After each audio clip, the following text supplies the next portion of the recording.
Terima kasih pemirsa, Anda kembali menyaksikan Kominfo Newsroom. Pemirsa, berbicara mengenai sejarah peradaban Papua tidak akan terlepas dari peran para misionaris di masa lalu yang datang ke Papua untuk mengabarkan kabar baik dalam Injil. Ya, Pulau Mansinam, pulau ini terletak di Teluk Doreri sebelah timur kota Manokwari, Papua Barat. Simak selengkapnya dalam video berikut.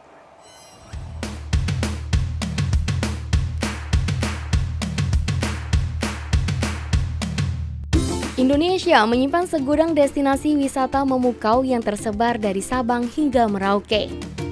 Sebagian besar destinasi wisata tersebut bahkan tak hanya terkenal di kalangan wisatawan dalam negeri, melainkan juga di mata dunia.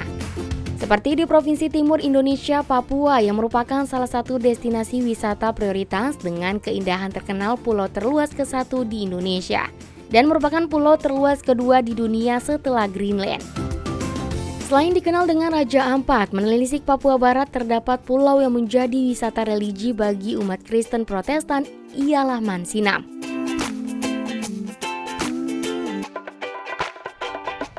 Halo teman-teman, saat ini saya sedang berada di halte Ketapang, Kuawi, Manokwari, Papua Barat, yang menjadi tempat penyeberangan ke Pulau Mansinam.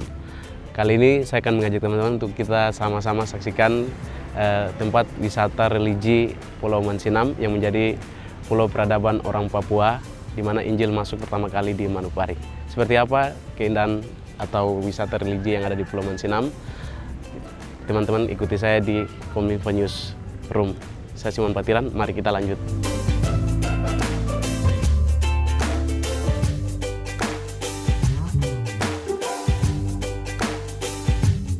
Pemirsa, mengelilingi Pulau Mansinam adalah pengalaman luar biasa. Walaupun tidak terlalu menantang, namun bisa memberikan kepuasan dalam diri karena terjawab sudah pertanyaan besar seperti apa sisi lain Pulau Mansinam, pulau yang mempunyai sejarah besar bagi tanah Papua. Untuk sampai di Pulau Mansinam, kita harus menyeberang menggunakan perahu mesin atau biasa dijadikan taksi laut. Perorangan dikenakan biaya berkisar antara 5 hingga 10 ribu rupiah untuk sekali menyeberang. Akhirnya kita sampai di Pulau Mansinam. Pulau yang merupakan bagian dari wilayah Papua Barat ini letaknya sekitar 6 km dari kota Manokwari. Salah satu objek wisata yang populer sekaligus jadi daya saing di Pulau Mansinam yakni sebuah monumen patung Yesus berukuran raksasa, di mana patung tersebut menjadi simbol atau perlambangan sejarah panjang perkembangan peradaban di Papua. Nah teman-teman, saat ini saya sudah sampai di Pulau Mansinam. Ini merupakan tempat atau tugu pendaratan dari kedua sendeling, yakni Karel William Otto dan Johan Gottlob Gessler. Pada tahun 1855, tepatnya tanggal 5 Februari, kedua sendeling ini mendarat di Pulau Mansinam. Seperti apa selanjutnya di Pulau Mansinam? Mari kita ikuti bersama.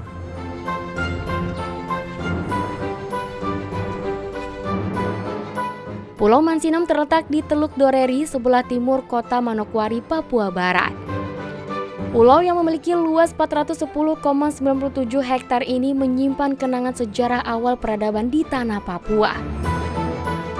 Pada tanggal 5 Februari 1855, dua orang misionaris asal Jerman yang bernama Karl Wilhelm Otto dan Johann Gottlob Gessler menginjakan kaki di wilayah Papua untuk pertama kalinya. Mereka sampai di pulau ini setelah melakukan pelayaran panjang dan singgah di beberapa kota besar di Indonesia pada zaman dahulu. Sebagai misionaris, tugas utama mereka adalah memberitakan kabar baik yang tertulis di dalam kitab Injil. Namun di dalam pelaksanaannya mereka juga dituntut untuk dapat beradaptasi dan membaur dengan masyarakat setempat yang ketika itu masih sangat primitif. Ada sejumlah peninggalan bersejarah kedua misionaris tersebut di Pulau Mansinam ini. Selain salib besar yang merupakan lokasi Otto dan Gessler untuk pertama kalinya mendarat di Pulau Mansinam, di belakang salib juga terdapat relief yang menggambarkan perjuangan Otto dan Gessler dalam melakukan misinya di Papua. Ada pula sisi peninggalan bangunan gereja yang kini tinggal pondasi yang dulu pertama dibangun oleh Otto Gessler yang masih bisa dilihat. Gereja Pengharapan adalah gereja yang pertama kali berdiri di Papua dan dibangun pada 1864. Saat ini gereja tersebut telah direnovasi dan menjadi bangunan baru yang berlokasi di samping gereja yang asli. Lalu sumur tua yang dibuat kedua misionaris tersebut dan hingga kini masyarakat Mansinam tetap memanfaatkan airnya. Uniknya, meski berdekatan dengan laut, air sumur tak terasa asin. Oke teman-teman, kalau tadi kita sudah dari Tugu Pendaratan kedua Sendeling, Oto dan Gesler. Saat ini saya sedang berada di depan gereja yang merupakan sejarah dari Injil masuk di Mansinam. Mengetahui bagaimana sejarah di Pulau Mansinam ini, ada juga sumur peninggalan di sini. Seperti apa kondisinya kita pantau bersama. Mari. Nanti kita berbincang-bincang dengan para majelis di sini. Kita lanjut.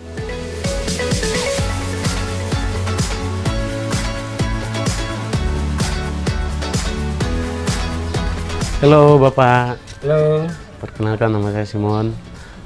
Bapak siapa? Dengan Bapak siapa ya? dengan Bapak Nixon Padua, saya Sekretaris Jemaat GKI Laharoi Mansinam.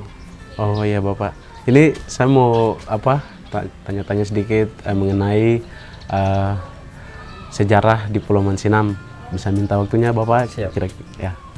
Ini kita berada di Sumur Tua ya Bapak. Ya. Sementara kita ada di Sumur Tua. Sumur Tua ini adalah sumur tua milik Pendeta Jel Tanasel, dibangun tahun 1872. Iya. Ya, setelah Injil masuk di Papua. Jadi kalau Injil masuk di Papua itu di Mansinam pada tanggal 5 Februari tahun 1855 oleh kedua misionaris yang berasal dari Belanda dan Jerman. Yang dari Jerman namanya Geisler, biasa disebut Geisler, dan yang dari Belanda namanya Otto. Ya, mereka dua yang membawa Injil di Papua, diutus dari negeri Belanda oleh Tuan Gosner. Beliau adalah pimpinan gereja sedunia yang berkedudukan di Rotterdam, Belanda. Ya, yang mengutus kedua misionaris ini dari Belanda menuju Batavia, lalu dari Batavia ke Tidore. Di Tidore konsultasi dengan Sultan Tidore, karena Sultan Tidore adalah yang memegang wilayah Papua waktu itu. Jadi Papua masih ada dalam kegelapan dan segala sesuatu menyangkut Papua itu harus konsultasi ke Tidore. Ya. Lalu Sultan memberikan keterangan bahwa kondisi di Papua pada waktu itu dalam keadaan kegelapan, sehingga tidak dijamin atau tidak bisa memberikan jaminan keselamatan kepada kedua misionaris ini sebagai pulau kegelapan atau pulau setan. Ya, negeri setan. Karena ya kita tahu negeri setan berarti hidup dalam kegelapan. Ya, karena kedua misionaris ini punya kerinduan tekad, akhirnya diberikan izin oleh Sultan Tidore untuk datang ke Papua, tapi pada waktu itu dianjurkan untuk harus kembali ke Batavia dulu. Karena mereka belum menguasai bahasa Melayu. Di Batavia belajar bahasa Melayu selama 6 bulan. Setelah 6 bulan baru kembali lagi ke Tidore. Lalu dari Tidore Sultan Tidore kasih izin dan dikasih anak buah pengikut dari Tidore untuk menemani kedua misionaris tadi. Nah, sampai di sini di Mansinam pada jam 9 pagi tanggal 5 Februari 1855 mereka tiba di Mansinam. Lalu menggunakan perahu besarnya di laut dan menggunakan perahu dayung. Lalu dayung ke pinggir pantai. Waktu itu masih ada semak-semak belukar. Jadi kedua misionaris ini injak tanah langsung masuk di semak-semak belukar, berdoa di semak belukar sambil berlutut, ya seperti ini berlututnya. Ya, dengan nama Tuhan kami menginjak. Itu namanya doa sulung. Jadi doa sulung itu diucapkan oleh kedua misionaris itu dengan nama Tuhan kami menginjak tanah ini. Nah, setelah itu kedua misionaris ini dapat serang dari masyarakat adat di sini waktu itu dengan menggunakan pedang, tombak, panah, parang, mau serang kedua misionaris itu. Tapi tidak sempat diserang karena kedua misionaris ini karena bawa guide pemandu dari Tidore, sehingga dari guide yang dari Tidore kasih keterangan bahwa kedua bapak ini tidak datang untuk mencari kesalahan atau mencari musuh dengan masyarakat di sini. Tapi mereka dua ini hanya mau datang hidup bersama-sama dengan masyarakat di sini sambil menyampaikan Injil. kebenaran atau Injil keselamatan itu kepada orang Papua dan tidak mengganggu masyarakat di sini. Kalau diizinkan mereka dua mau tinggal, begitu. Nanti mereka cari makan sendiri, usaha sendiri, tidak mengganggu dari masyarakat. Lalu kepala sukunya bilang, oke, kalau memang tidak mengganggu kenyamanan kami di sini, kami menerima. Jadi sudah diterima karena tidak mengganggu. Boleh disebutkan Pak kira-kira dari kepala suku yang Pertama. pertama menerima beliau berdua. Ya, kepala suku yang pertamanya itu adalah kepala suku yang berasal dari marga Rumsayor. Ya. Saupupi Rumsayor. Iya. Ya, itu nama Saupupi Rumsayor. Beliau kepala keret besar Iya. yang ada di saat itu yang menerima. Kalau untuk sumur ini sendiri, ini dibangun oleh pendeta J.L. Vanasel pada tahun 1872. Jadi setelah 1855, Injil sudah masuk dulu. Jadi kedua misionaris ini sudah kembali, yang Otonya meninggal di Kwabi dan Gaislernya di Mansinam kembali ke Jerman. Kalau Otto meninggal di Kwabi karena demam berdarah. Jadi dimakamkan di Kwabi. Jadi ini sumur ini dibuat bukan Otto sama Gaisler, tapi Otto sama Gaisler itu perintis pertama yang menginjakkan kaki di Pulau Mansinam untuk pertama kalinya. Kalau untuk gerejanya sendiri mungkin merupakan peninggalan dari kedua penginjil. Iya. Jadi Sudah berapa gereja kali yang pertama mereka tidak bikin gereja. Oh iya. Ya, tidak bikin gereja. Waktu itu mereka gunakan semacam gudang dari pemerintah Portugal. Jadi waktu itu Portugal yang masuk dulu. Lebih awal Portugal bangun semacam gudang untuk penyimpanan batu bara di sini. Di lokasinya di bawah di Tugu Pendaratan. Jadi waktu itu Otto sama Gaisler gunakan gudang itu untuk membuka ibadah setiap hari Minggu. Jadi belum sempat dibuka. Iya Bapak Dua, mungkin terkait mungkin dengan kondisi Pulau Mansinam sebagai pulau peradaban, tapi juga sebagai wisata religi ya, mungkin harapannya ke depan seperti apa? Jadi kemarin kita tanggal 6 Juli kita baru membuat perayaan hari ulang tahun berdirinya jemaat ini. Dengan usia ke-160 tahun itu mengingat bahwa pulau ini, Mansinam ini adalah pulau peradaban atau pulau Injil yang sudah mendunia saat ini. Dan semua mata bukan saja di Indonesia, bukan saja di Papua, tapi sudah mendunia. Jadi semua bangsa di dunia datang ke pulau ini karena ini pulau Injil yang pertama kali.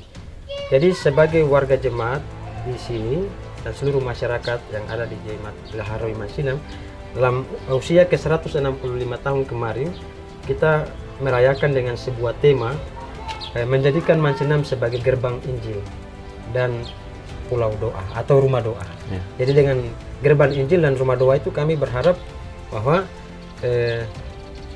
ada perhatian dari pemerintah juga, terutama untuk merawat semua aset-aset sejarah ini, karena kita punya sejarah yang luar biasa tapi asetnya terbengkalai. Mulai dari makam-makamnya juga ada, terus kemudian dari sumur tuanya itu tidak terawat dengan baik sampai hari ini. Oleh karena itu, dengan bagaimana niat dari masyarakat untuk menjadikan Mansinam sebagai gerbang Injil dan rumah doa, itu kami meminta perhatian dari pemerintah daerah, terutama untuk merawat situs-situs sejarah ini. Karena selama ini situs-situs sejarah ini tidak terawat dengan baik. Dan kami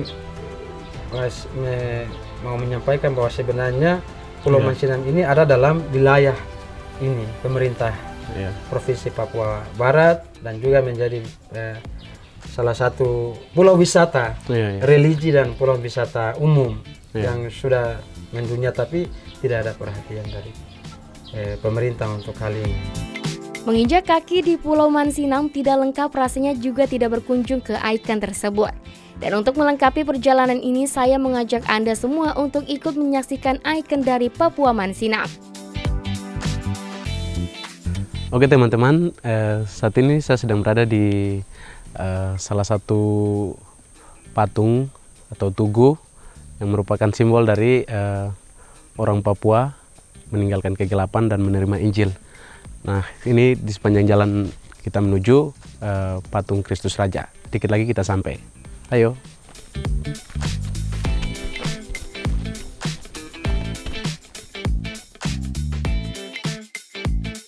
Kondisi fisik Pulau Mansinam yang biasa saja akan menjadi luar biasa setelah kita menelusuri sejarah dan berbagai bukti peninggalan awal berdirinya peradaban modern di tanah Papua. Mansinam menyimpan kisah yang luar biasa terkait perjuangan Otto Gisler terhadap perkembangan kehidupan masyarakat Mansinam, khususnya dan masyarakat Papua pada umumnya. Sangat tidak lengkap apabila berkunjung ke Manokwari namun belum datang ke pulau ini. Pace-mace, kakak adik jangan lupa ke Mansinam. Kalau kau ke Manokwari belum ke Mansinam, jangan bilang kalau kau sudah ke Manokwari. Set.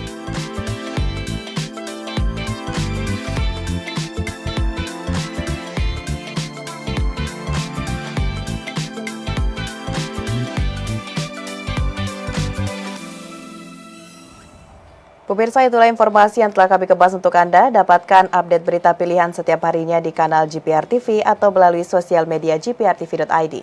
Saya Mona Azhar Nisak pamit, sampai jumpa.